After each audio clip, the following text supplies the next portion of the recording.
Em um triângulo, os comprimentos dos lados são expressos por três números em PA de razão 1. Além disso, dois de seus lados formam entre si um ângulo que mede 120 graus. Determine o comprimento dos lados desse triângulo. Beleza, vamos desenhar o triângulo aqui. Vai sair torto, mas não tem problema. O importante é vocês entenderem. Então, eu vou colocar o ângulo de 120 graus aqui, né? Vamos lá. O que são os comprimentos, então, dos lados do triângulo? Eles formam uma PA. O que é PA? É progressão aritmética, né?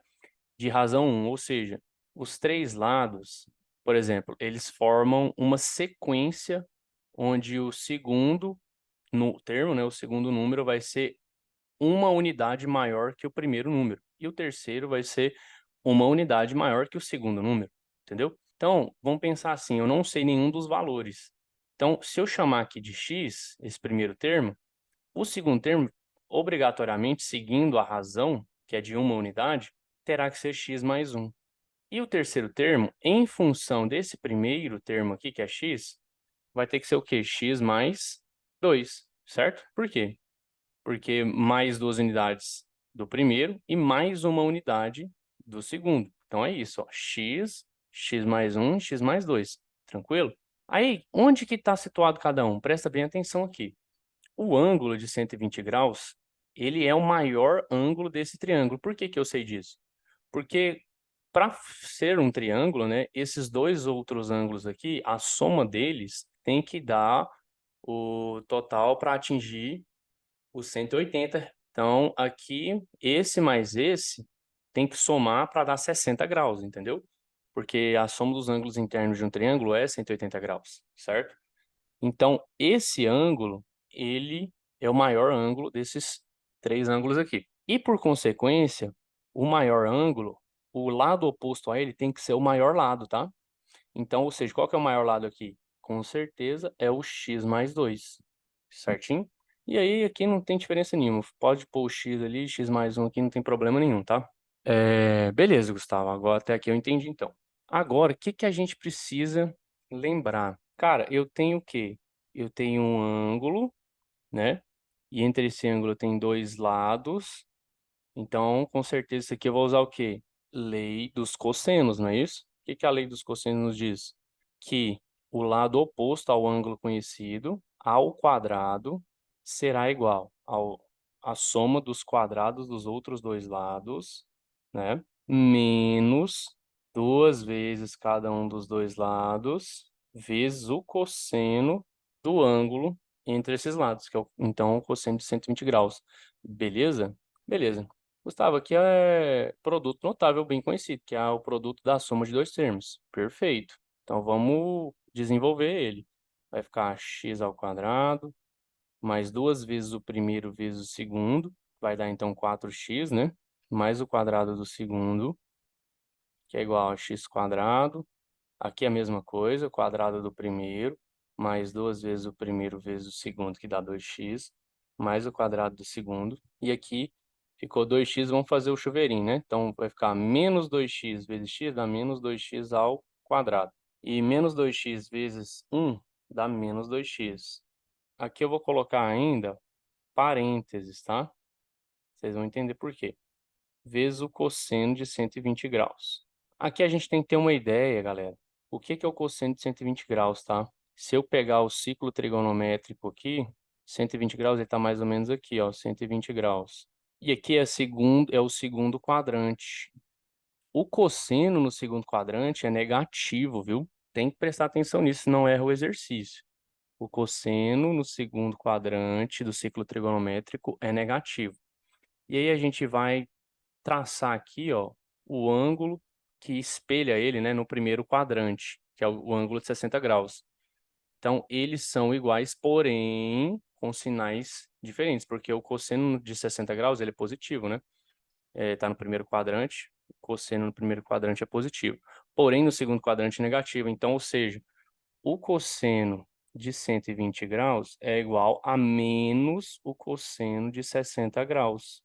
E o cosseno de 60 graus é o quê? Meio, né? Ou seja, menos meio. Cosseno de 120 graus é menos meio. Então, o que que a gente já consegue fazer aqui, ó? Vamos prestar atenção.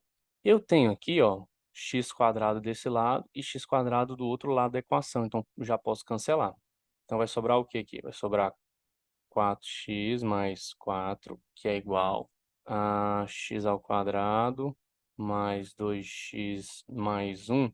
Presta bem atenção, ó. Menos 2x² menos 2x vezes menos meio. Ó, esse menos aqui vezes esse outro menos vai fazer com que todo esse termo aqui fique positivo, né? Vai dar mais, tá bom? Inclusive aqui, ó, tem um parênteses também, né? Esqueci. Menos vezes menos dá mais, tá?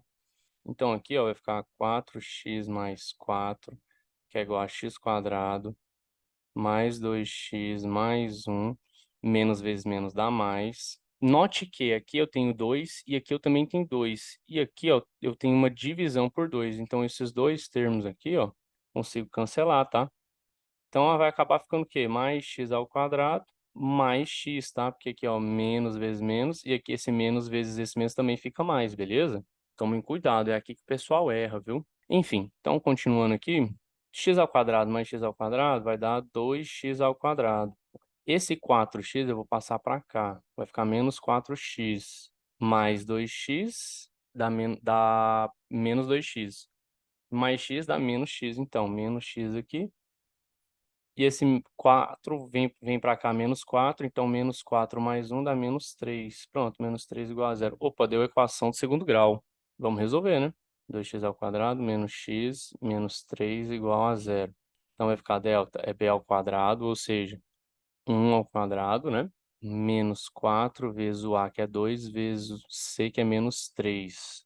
Então, delta vai dar 1, menos vezes menos dá mais. 4 vezes 2 é 8, 8 vezes 3, 24. Então, delta é 1. E aí vai ficar, então, x é igual a menos o b, ou seja, menos o menos 1, mais ou menos a raiz. Que isso? Eu coloquei 1, que é 25. Mais ou menos a raiz de 25, dividido por 2 vezes o a, que é 2, né? Então, 2 vezes 2. Então, eu teria aqui o x', menos com menos ali dá mais, né? Então, fica 1 positivo, menos raiz² de 25 é 5, né? Dividido por 4. Então, terei aqui 1 menos 5 dá menos 4 dividido por 4 dá menos 1. Opa, tem como a medida desse triângulo aqui ser menos 1? Com certeza não, né? Porque não existe aqui, ó, medida negativa. Não existe. Então, isso aqui, ó, não vale pra gente. Então, com certeza, vai ter que ser o nosso x duas linhas, né? Que vai ser 1 mais 5 dividido por 4. 1 mais 5 é 6. 6 dividido por 4, nós teremos, então, 3 meios, né? Se você quiser, pode escrever 1,5, não tem problema nenhum. Então, quais são os comprimentos aí do nosso triângulo? Ó, tem 1,5, né? Então, o nosso x aqui é 1,5. O nosso x mais 1 é 2,5 e o nosso x mais 2 é 3,5. Pronto, obedeceu a razão 1 de uma PA, onde o primeiro termo é 1,5, o segundo é 2,5 e o terceiro é 3,5. Ou seja, perfeito. Tranquilão? Lembrando que, como ele não falou aqui em unidade de medida, isso aqui, né, seria 1,5, que seria x é igual a 1,5 unidades de comprimento, tá? E aí os outros comprimentos, então, seriam 2,5 unidades de comprimento e 3,5 unidades de comprimento também. Show? Se ficou alguma dúvida, deixe aqui nos comentários. Inscreva-se no canal, deixe o like e compartilha.